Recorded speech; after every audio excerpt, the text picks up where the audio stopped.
Olá, sonhadores! Continuando essa série maravilhosa, hoje eu vou trazer o Titanic, os navios, tá?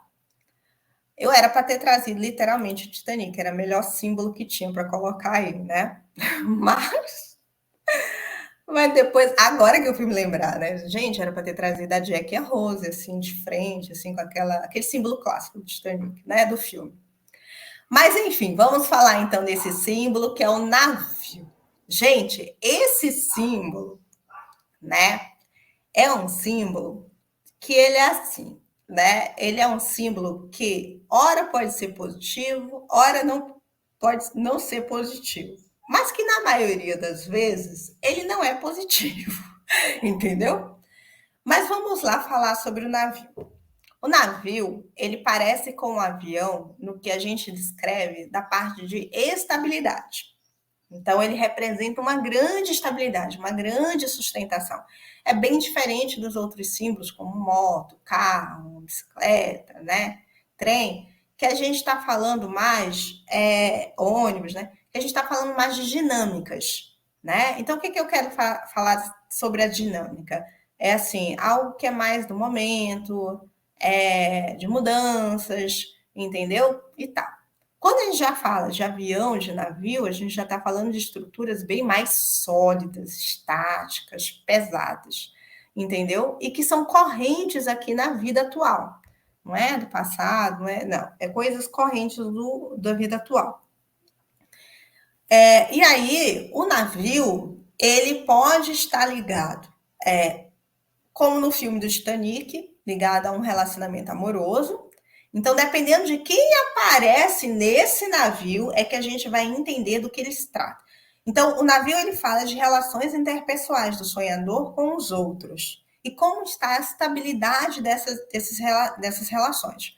Então, ele pode aparecer junto com, especificamente, com uma pessoa, né, que é o seu par, tá? Nesses casos, ou ele pode estar lá com a família, com a galera, tipo no cruzeiro, tá? Então, aqui ele fala da estabilidade, né, dessas relações, entendeu? Então, o que é que acontece? Dependendo do que acontece com esse navio, se esse navio tomba, se alguma tempestade atinge esse navio, entendeu? A gente vai abalar a estrutura desse conjunto, geralmente familiar. Então, o navio é uma estrutura de estabilidade, mas que não é sozinha do sonhador, mas de toda a sua família, né? Por isso que às vezes ele vai além dos relacionamentos amorosos. Geralmente é uma estrutura familiar, né?